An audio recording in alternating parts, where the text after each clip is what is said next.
students, I am Professor Neeta Fulchand Gaikwad. Welcome in our free education channel English Master. Dear students, as we know that we have started Information Technology Class 11 textbook series, and I have already taught and uploaded the part 1 of the lesson number Basics of Information Technology, and this is a similar book for Arts, Commerce and Science stream. So let's learn the part 2. So विद्यार्थी मित्रांनो, मी तुम्हाला information technology हा विषय जो तुमच्या अभ्यासक्रमामध्ये आहे इयत्ता 11वीला तो मराठीमधून एक्सप्लेन करून तुमच्यापर्यंत पोहोचवत आहे या series through. So I hope की तुम्हाला हे सगळे लेक्चर्स नक्की आवडतील आणि तुमच्या इन्फॉर्मेशन मध्ये भर पडेल. सो आता आपण पार्ट 2 लर्न करूयात. ज्यांनी पार्ट 1 चेक केलेला नाहीये डिस्क्रिप्शन मध्ये जा, पार्ट 1 अगोदर बघा, त्याच्यानंतरच तुम्ही पार्ट 2 चेक करा, अदरवाइज तुम्हाला माहिती कळणार नाही. Do like, share, subscribe our channel and keep supporting. आपण कुठे आलो होतो तर मेमरी, टाइप्स ऑफ मेमरी आता आपण पाहणार आहोत पार्ट 2 मध्ये. There are 2 types of memory. ठीक आहे. So the first is primary memory and second असते secondary memory. What is the primary memory? Primary memory is internal memory of the computer. It is also known as main memory. So RAM जी असते, ठीक आहे, so primary memory जी असते ती आपल्या कम्प्युटरमध्ये सुद्धा असते, म्हणजे सेंट्रल प्रोसेसिंग युनिट सीपीयू मध्ये. त्याचप्रमाणे आपल्या मोबाईलमध्ये सुद्धा प्रायमरी मेमरी असते. Primary memory holds the data and instructions on which computer is currently working. म्हणजेच कम्प्युटर थ्रू आपण किंवा कम्प्युटरमध्ये ज्या डेटावर तुम्ही काम करत आहात ती माहिती सगळी प्रायमरी मेमरीमध्ये स्टोअर होते. Look at this. Primary memory याप्रमाणे दिसते. ठीक आहे. Types of primary memory. Primary memory is generally of 2 types. ही 2 टाइपची असते, रॅम आणि ROM. What is the meaning of, what is the full form of RAM? Random access memory. So look at here. ही आहे तुमची random access मेमरीची chip जी तुमच्या सीपीयू मध्ये तुम्हाला दिसेल. ठीक आहे. सो ही जी नॉच आहे या नॉच मध्ये ती अटॅच केलेली असते. Notches must snap to module without you having to touch them. ठीक आहे. याप्रमाणे ती तुमच्या सीपीयूच्या ज्या एका ठराविक पार्ट मध्ये स्टोअर असते. It stands for random access memory. RAM is known as read or write memory. आणि रॅम मेमरी ही रिडेबल आणि तुम्ही त्याला राईट सुद्धा करू शकता. ठीक आहे. It is generally referred to as main memory of the computer system. आणि ही महत्वाची मेमरी आहे. It is a temporary memory. The information stored in this memory is lost as the power supply to the computer is switched off. म्हणजे suppose तुमच्या कम्प्युटरचा जर power supply बंद झाला तर तुमचा डेटा त्या ठिकाणी तिथे उडला जाऊ शकतो जर तुम्ही तो डेटा सेव्ह केला नसेल तर. तो याच्यासाठी तुम्हाला वेळोवेळी डेटा सेव्ह करणं अतिशय गरजेचं आहे. म्हणजे जरी तुम्ही डेटा सेव्ह केला आणि नंतर जरी लाईट जाऊन आली तरी तुम्हाला तो डेटा जेवढा सेव्ह केलेला आहे तेवढा परत पाहायला मिळतो. That is why RAM is also called as volatile memory. परीक्षेला प्रश्न येऊ शकतो. What is called a volatile memory? So RAM is also called as volatile memory. Look at his examples of ROM. आता आपण पाहूयात ROM means काय? Read only memory. Second memory काय आहे आपली? Read only memory. सो याला मी तुम्हाला थोडक्यात एक्सप्लेन करते. एक्झाम्पल्स ऑफ रॉम ही किती प्रकारामध्ये असते. रीड ओनली मेमरी म्हणजे याच्यावर तुम्ही काहीही रिराईट करू शकत नाही, फक्त तुम्ही त्याला पाहू शकता किंवा बघू शकता. Remember, ROM is read only and cannot be altered by the user. This prevents accidental deletion of important commands which devices need to operate correctly. ही जी BIOS चिप असते with instructions which boot computer and load operating system याप्रमाणे तुमच्या CPU मध्ये तुम्हाला दिसते. Then DVD or CD ROMs containing preloaded music and movie content ज्याच्यामध्ये already load केलेले असतात. अशा काही DVD CD असतात की त्या फक्त तुम्ही त्याच्यातली गाणी किंवा फोटो पाहू शकता, पण ते त्याच्यावर तुम्ही पुन्हा त्यातलं डिलीट करणं किंवा रिॲड करणं करू शकत नाही. त्यानंतर ROM chip in printers which store preloaded font styles. म्हणजे प्रिंटरमध्ये जे फॉन्टचे स्टाईल्स म्हणजे प्रिंट येण्यासाठी ज्या इन्स्ट्रक्शन्स असतात, ऑलरेडी कमांड जी दिलेली असते ती ROMच्या चिपमध्ये असते. ठीक आहे. So like this. It stands for read-only memory. ROM is a permanent type memory. He permanent असते. The content is not lost when power supply switched off. म्हणजे power गेली, म्हणजे लाईट अचानक गेली तरी त्यातला कंटेंट उडत नाही. Content of ROM is decided by the computer manufacturer and permanently stored at the time of manufacturing. म्हणजे जेव्हा त्या कम्प्युटरची रचना म्हणजे जो सीपीयू जेव्हा सेंट्रल प्रोसेसिंग युनिट बनत असतो, ठीक आहे, तर त्यावेळेसच ROM त्याच्यामध्ये फिक्स केलेला असतो.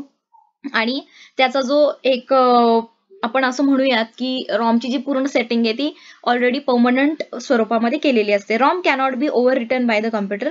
It is also called non volatile memory. आता रॅम आपण पाहिली की volatile memory, so ROM is are non volatile memory.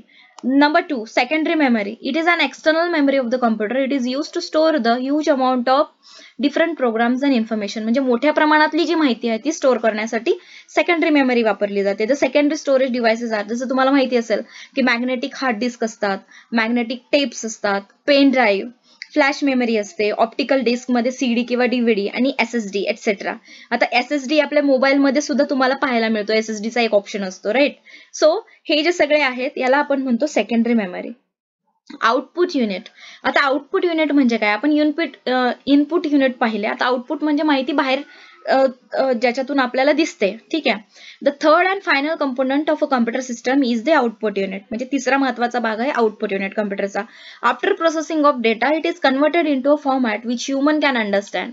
जेव्हा एखादा डाटा प्रोसेस केला जातो तो माणसाला समजण्यासाठी त्याच्यावर जो प्रोसेसिंग जो फॉर्मॅट आहे तो प्रोसेस करून आपल्याला समजण्यासाठी जेव्हा दिसतो तर त्याला म्हणतात आउटपुट युनिट. म्हणजे आउटपुट जे काय असेल ते त्या माहितीचं. After conversion the output unit displays this data to users. Examples of output devices include monitor, screens, printers and speakers etcetera. आता इथे बघा विद्यार्थ्यांना, आउटपुट युनिट्स कोणते आहेत? मॉनिटर आहे, स्क्रीन आहे, प्रिंटर आहे आणि स्पीकर आहे. दस output units basically reproduce the data formatted by the computer for users' benefit. Do it yourself. Try to find out names of the modern input devices used in shops or malls. आता तुम्ही shop आणि mall मध्ये जे input devices use केले जातात तर त्याचा तुम्हाला एक लिस्ट बनवायची आहे आणि तुमच्या टीचरला दाखवायची आहे. ओके, आता हे बघा इनपुट डिव्हाइस, ठीक आहे. आता कीबोर्डच्या साहाय्याने आपण माहिती सीपीयूच्या कीबोर्डच्या साहाय्याने जी म्हणजे which information the computer is used to input the design, text of software used to draw the design, the computer connects to the interface. ठीक आहे, एखादे डिझाईन आपण याच्यामध्ये केलेले आहे. प्रोसेस मध्ये इंटरफेस मध्ये आहे. The interface process the signals from the computer to form that the CNC machine can use. The interface is connected to the CNC machine. आणि या मशीन मध्ये आपल्याला याचा आउटपुट दिसत आहे, म्हणजे जी डिझाईन तयार झाली ती तुम्हाला इथे दिसते. सो आउटपुट मध्ये कोणकोणते येतील युनिट्स मध्ये? That is monitor, screen, printer and speaker. आता आपण पुढे पाहूयात 1.3.3 units of memory. Computer storage and memory is often measured in megabytes, म्हणजे त्याला आपण एमबी म्हणतो, अँड गिगाबाइट्स ज्याला जीबी म्हटलं जातं. Let us understand the evolution of memory. आता मेमरीचं एव्होल्युशन आपण समजून घेऊयात. बीट, ठीक आहे. What is BIT bit? It is a binary digit that holds only one of two values, 0 और 1.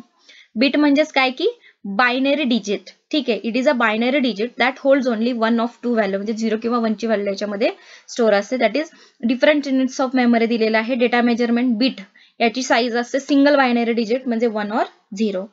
त्यानंतर आहे nibble. A group of 4 bits is called a nibble, म्हणजे 4 बिट्सचा जो ग्रुप असतो त्याला निबल म्हणतात. फॉर एक्झाम्पल 1011, 1001, 111 याप्रमाणे जे 4 डिजिटचे जे नंबर असतात ते निबल मध्ये काउंट होतात.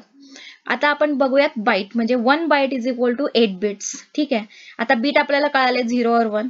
आता 1 बाईट म्हणजे 8 बिट्स.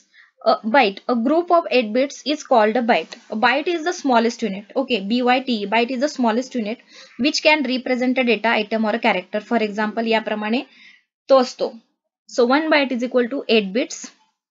फॉर एक्झाम्पल इथे नंबर्स किती आहेत बघा, 1 2 3 4 5 6 7 8, म्हणजेच काय शेवटी न्यूमेरिकल लँग्वेज मध्ये आहे. Okay, so 1 byte is equal to 8 bits. इथे 8 बिट्स आहेत. त्याप्रमाणे 1 किलो बाईट म्हणजे 1 केबी मध्ये किती बिट्स असतात? 1024, म्हणजे 1024 1024 बाईट्स इन 1 केबी. त्यानंतर 1 MB 1 मेगाबाईट मध्ये किती बाईट्स असतात? दॅट इज 1024 किलो बाईट्स असतात 1 मेगाबाईट, म्हणजे 1 MB मध्ये 1024 केबी असते. 1 gigabyte it means 1024 MB, that is megabytes. 1 terabyte TB is equal to 1024 gigabytes. त्यानंतर आहे 1 petabyte is equal to 1024 terabytes and 1 exabyte is equal to 1024 petabytes. सगळ्यात मोठी unit कोणता आहे? So 1 exabyte. So different units of memory आपण इथे पाहिलेले आहे. Let's learn the next 1.3.4 concept of hardware and software. Hardware म्हणजे काय आणि सॉफ्टवेअर म्हणजे काय, याच्यातला फरक आपण समजून घेऊयात. Computer hardware comprises of the physical components that a computer system requires to function. In simple words, hardware are the parts which we can see, we can touch them, feel them. म्हणजे कॉम्प्युटरचे जे असे भाग त्याला आपण पाहू शकतो, हात लावू शकतो, फील करू शकतो, त्याला आपण काय म्हणतो? Hardware. It encompasses everything with a circuit board that operates within a personal computer or laptop, including the motherboard, graphics card, CPU, central processing unit, ventilation fans, webcam, power supply and so on. म्हणजे या सगळ्या गोष्टी त्याच्यामध्ये येतात.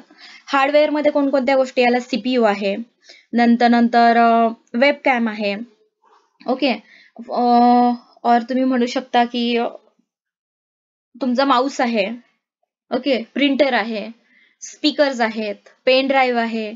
So ज्या वस्तू तुम्हाला दिसतात डोळ्यांना, ज्यांना तुम्ही हात लावू शकता किंवा फील करू शकता, ते तुमचे हार्डवेअर आहेत. ओके. आता सॉफ्टवेअर म्हणजे काय? A set of instructions given to the computer is known as program. Program or set of program are called as software. म्हणजे जे व्हेरियस काइंड ऑफ प्रोग्राम्स तुमच्या कम्प्युटरमध्ये असतात, ठीक आहे, त्याला काय म्हटलं जातं? सॉफ्टवेअर.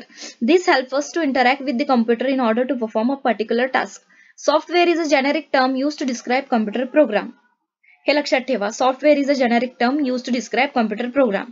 सो आता आपण कॅटेगरीज ऑफ सॉफ्टवेअर बघूयात. ओपन सोर्स सॉफ्टवेअर आणि close source software. What is the meaning of open source?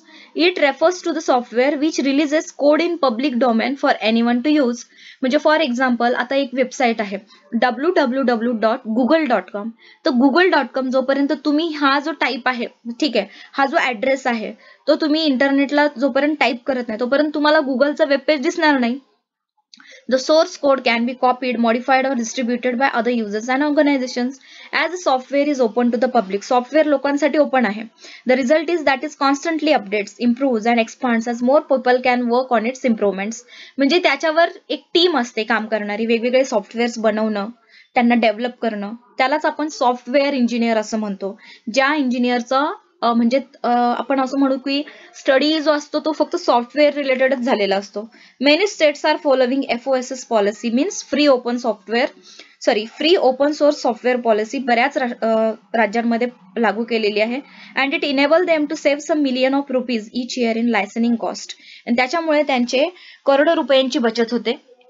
The Kerala state is on news as they have adopted free open source software policy and saved rupees 300 crore as a license fee for proprietary or closed source software. म्हणजे केरळा हे पहिलं state आहे आपल्या भारतातलं की ज्याने free open source software ही policy लागू करून 300 करोड रुपयांची बचत केलेली आहे. What is a closed source software? It is opposite to open source software. And this software is used by the proprietary and has a closely guarded code. हा closely guarded code आहे आणि त्याचा एक proprietary म्हणजे त्याची मालकी कोणाकडे तरी असते. Only the original authors of organization of a software can access, copy and alter that software. For example, Google. ठीक आहे, तुम्ही फक्त Google ओपन करून त्याच्यामध्ये डेटा सर्च करू शकता. बट www.google.com हे ज्यांनी टर्म म्हणजे हा जो गुगल हा जो प्लॅटफॉर्म हे सॉफ्टवेअर ज्यांनी तयार केलेला आहे त्या गुगलचे ओनरच फक्त त्याचे चेंजेस करू शकतात. तर त्याला आपण म्हणतो close source software. In case of close source software user has to purchase the software before using it. म्हणजे एखादं सॉफ्टवेअर जे आहे, फॉर एक्झाम्पल आपण म्हणूया की अँटीव्हायरस आहे, तुम्हाला अगोदर फ्री ट्रायल मिळतो, पण काही दिवसानंतर 30 दिवसानंतर तो ट्रायल संपतो आणि त्याला रिएक्टिव्हेट करण्यासाठी तुम्हाला तो जो सॉफ्टवेअर आहे तो परचेस करावा लागतो, तुमच्या मालकीचा त्याला विकत घ्यावा लागतो. त्यानंतरच तुम्ही तो तुमच्या लॅपटॉपमध्ये लागू करू शकता किंवा कम्प्युटरमध्ये हे करू शकता, ठीक आहे, इन्स्टॉल करू शकता. सो त्याला आपण म्हणूयात की क्लोज्ड सोर्स सॉफ्टवेअर. पुढे पाहूयात 1.3.6. Computer software can be classified into 2 types based on it's utility. म्हणजे वापरावर कम्प्युटर सॉफ्टवेअर 2 पार्टमध्ये डिवाइड केले आहेत. एक आहे ऍप्लिकेशन सॉफ्टवेअर आणि दुसरा आहे system software. Let's learn what is application software. Application software is a program or group of programs designed for end users. Application software, also called end user program, include programs like database programs, word processors, web browsers, presentation software, spreadsheets, etc. For example, MS Office तुम्हाला सगळ्यांना माहिती असेल, Microsoft office त्याच्यामध्ये power point असतो, त्याच्यानंतर वर्डची file असते, त्यानंतर Excel sheet असते, ठीक आहे. सो यांचा वापर करून तुम्ही व्हेरियस काइंड ऑफ जे तुमचं वर्क आहे ते करू शकता. सो त्याला आपण काय म्हणतो? ऍप्लिकेशन सॉफ्टवेअर म्हणतो. ते एक ऍप्लिकेशन सॉफ्टवेअर तुमच्या याच्यामध्ये लॅपटॉप किंवा कम्प्युटरमध्ये इन्स्टॉल केल्यानंतरच तुम्ही ते वापरू शकता. तो याला आपण म्हणतो ऍप्लिकेशन सॉफ्टवेअर. आता सिस्टम सॉफ्टवेअर म्हणजे काय? System software is a set of instructions required for a computer to work.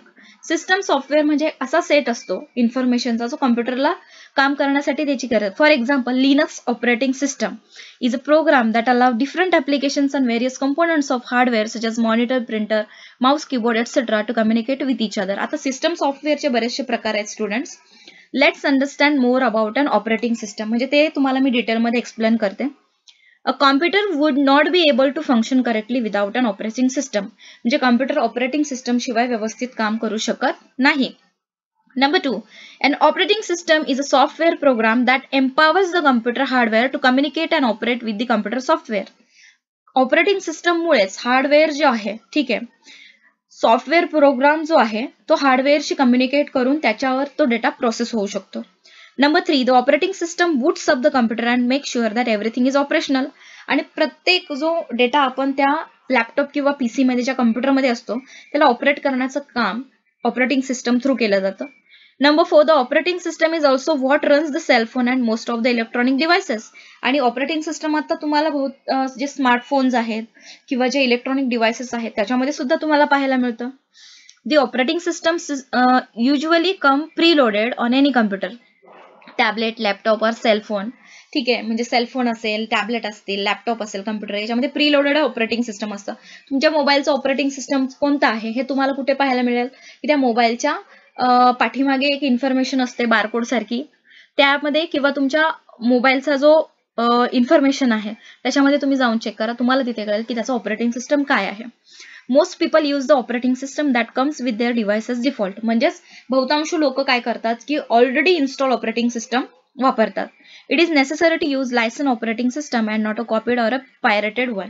म्हणजे जे लायसन्स्ड आहे तेच ऑपरेटिंग सिस्टम तुम्ही सिस्टम यूज करायला हवं. कॉपीड किंवा पायरेटेड, चोरीने घेतलेलं केलं तर त्याच्या अंतर्गत गुन्हा दाखल होऊ शकतो.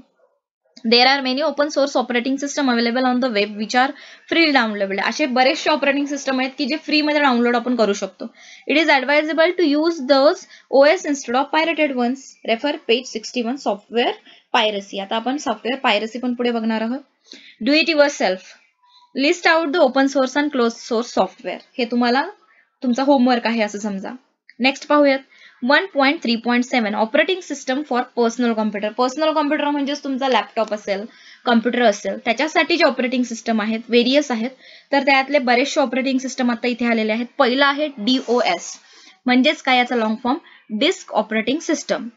was the dominant operating system for microcomputers in the 1980s and the early 1990s. 1980 आणि 1990 मधले सर्वात महत्त्वाचं ऑपरेटिंग सिस्टम होतं. For working with DOS, the user needs to know how to input the commands using the command prompt window. त्यावेळेस command prompt विंडोचा वापर करूनच data input करावा लागायचा आणि त्यानंतर त्याचा जो काही आउटपुट आहे तो पाहायला मिळायचा. So DOS used between 1980s to 1990. त्यानंतर आहे विंडोज, जे आता आपण करंटली यूज करतोय. ठीक आहे, बऱ्याचशा कम्प्युटरमध्ये तेच आहे. Windows is a series of operating system that are design by Microsoft. Microsoft वाल्यांनी हे डिझाईन केलेलं आहे.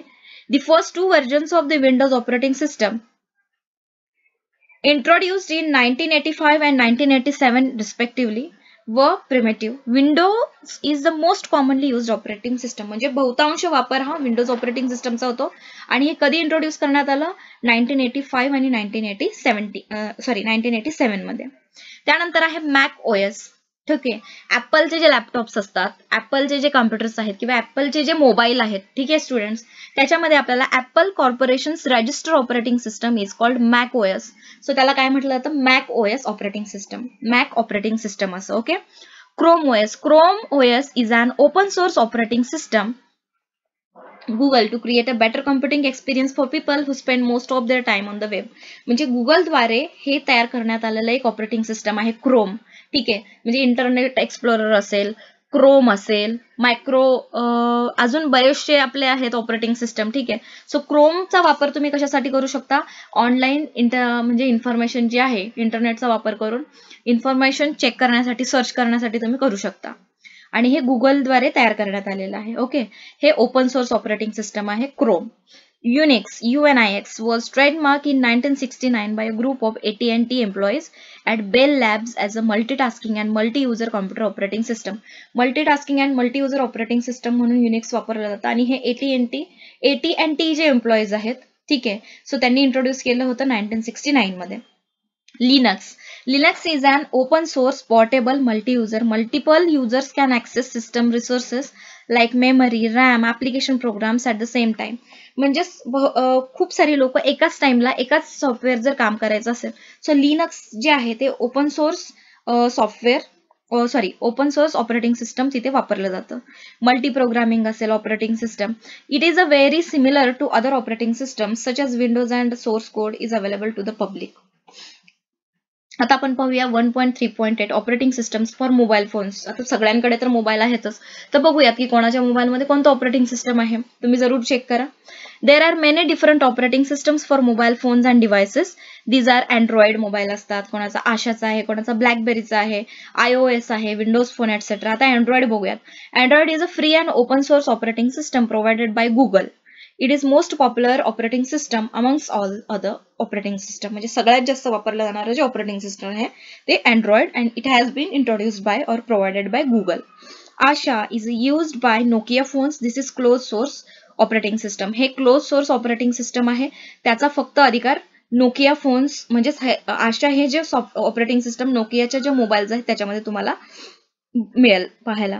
Blackberry this is a close source operating system for smartphones and tablet devices. BlackBerry ही जी कंपनी आहे ते त्यांच्या मालकीचं आहे. iOS is Apple's closed source operating system for Apple's iPhone, iPod Touch, iPad and second generation Apple TVs.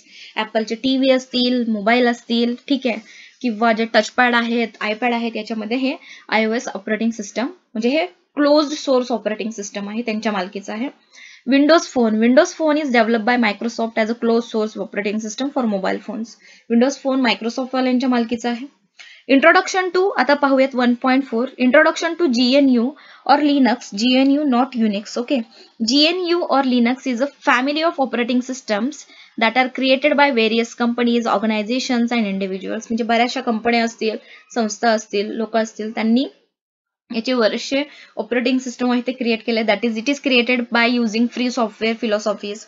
This means that GNU or Linux operating system are usually free of charge, free to distribute, and they are open source. Open source आहेत. Okay, open source is when a person can view and modify the code for a piece of software. म्हणजे कोणीही त्याच्यामध्ये modification करू शकतं. This is important because by having the ability to look and audit the code, user can be sure that the program does not perform malicious tasks. म्हणजे त्याच्यावर कोणत्याही प्रकारचं spam काम तुम्हाला करायचं नाही. It also allows the users on their own features or fix problems and help the developers. म्हणजे तुम्ही दुसऱ्या युजर्सची मदत करू शकता. This results in higher. This is why GNU or Linux is used as the predominantly backbone of the internet. आता आपण असं म्हणूयात की predominantly backbone of the internet म्हणजेच काय आहे तर GNU or Linux. Most websites that user visit run on GNU or Linux. In fact as of 2018 म्हणजे 2018 all the world fastest 500 computers run Linux. जगातले जे सगळ्यात फास्ट चालणारे 500 कम्प्युटर आहेत त्याच्यामध्ये GNU आणि लिनक्स हेच फ्री सॉफ्टवेअर वापरले जातात. ओके, आता इथे बघूया आपण Ubuntu is one of the most popular GNU or Linux distribution. What is Ubuntu? आपण एक्सप्लेनेशन पाहूयात. There are two main ways to interact with the computer. The GUI म्हणजेच काय ग्राफिकल युजर इंटरफेस याला म्हणतात, and the CLI is command line interface. Let's check. Graphical user interface, it means what? The geographical user interface is when the user interact with the computer using images, icon and dialog boxes. The figure number 4 shows what the Ubuntu 18.0 looks like. This GUI is called, means what? This graphical user interface is called GNOME. There are a lot of GUIs or desktop environments that user can install, but this is the default. The left bar is called the panel. आता आपण पाहूयात इथे बघा. Desktop environmental of Ubuntu 18.04. ठीक आहे, so आता याच्यामध्ये पाहून मी तुम्हाला सांगेल. The left bar is called the panel. Left bar जो आहे याला काय म्हटलं जातं, पॅनल म्हटलं जातं. Okay, there are shortcuts to programs as well as currently open programs. इथे प्रत्येक प्रोग्रामचे शॉर्टकट्स आहेत, त्याच्यावर क्लिक केलं की तुम्ही डायरेक्टली तिथे जाऊ शकता. If it is click, a menu will pop up with the calendar and notification. Figure number 4 shows the top right side will show user the battery information, if on a laptop, network information such as Wi-Fi or Ethernet, and options for logging in, restarting and shutting down the computer. म्हणजे सगळ्याच information इथे आहेत. म्हणजे मध्यभागी बघा clock आहे, ठीक आहे, टाइम तुम्हाला शो करू शकतो, कॅलेंडर आहे, तुम्हाला नोटिफिकेशन्स येऊ शकतात. त्यानंतर या साईडला सिस्टम मेनू आहे, and these are the activities. Okay, हा तुमचा ऍप मेनू आहे. So this is your desktop environment. Ubuntu परीक्षेला पिक्चर ड्रॉ करा म्हणून येऊ शकतं. सो हे एकदा याची प्रॅक्टिस करा. At the bottom left, there is an icon for the app menu. Clicking on it will show a list of all the apps installed on the computer. The search option is used for quick search of the application. The home folder is a personal document and settings are stored. And every user has their own home folder. प्रत्येक युजरचे वेगवेगळे folder इथे असू शकतात. Note: installing new software on Ubuntu is done using the Ubuntu Software Center. Do it yourself. आता तुम्हाला एक homework आहे, तो म्हणजे open the Ubuntu Software Center from the panel. Search for GIMP. It is an image editing program and install. Run updates and uninstall software from the software center. Log out, log in and restart the computer. म्हणजेच तुम्ही Ubuntu 18.0 हा तुमच्या desktop environment मध्ये तो open करायचा आहे आणि त्याच्यामध्ये ज्याप्रमाणे तुम्हाला इन्स्ट्रक्शन्स दिलेले आहेत त्याप्रमाणे तुम्ही प्रॅक्टिस करून बघायची आहे. कमांड लाइन इंटरफेस म्हणजेच काय? CLI. The command line interface is when user interact with the computer using text. This is done by typing commands into a terminal. The default CLI on Ubuntu 18.04 is called bash. It is a command processor that runs in a text windows where the user types commands that causes actions. Look at the figure number 5, Ubuntu dashboard. ठीक आहे. So these are the various apps म्हणजे जे त्याच्यामध्ये already install केलेले आहेत. The commands are programs that are run when user types command name. There are number of different commands that user can use. Some are explained in table number 2. Do it yourself. Open Firefox browser from the command line. तुम्हाला काय करायचं इथून Firefox browser open करायचा आहे. Create a new file on the desktop called hello.txt. याप्रमाणे तुम्हाला नवीन text file इथे तयार करायची आहे. Change directory to desktop using cd command. Directory तुम्हाला चेंज करायची आहे. Open hello.txt in nano text editor मध्ये तुम्हाला एडिट करायची आहे. Write a message in hello.text and save it. Print the content of hello.txt with cat command. आता हे txt कशाचं आहे? हे एक्सटेन्शन असतं जे टेक्स्ट फाईल तुम्ही ओपन करता. राईट क्लिक केल्यानंतर तुम्हाला तो ऑप्शन दिसेल. ओके, ठीक आहे. सो याप्रमाणे आता मी तुम्हाला इथे दाखवू शकत नाही कारण ही माझी पॉवर पॉइंटची विंडो आहे त्याच्यामुळे, बट मी तुम्हाला नंतर जरूर एक्सप्लेन करेन. So this is the figure number 5 Ubuntu dashboard.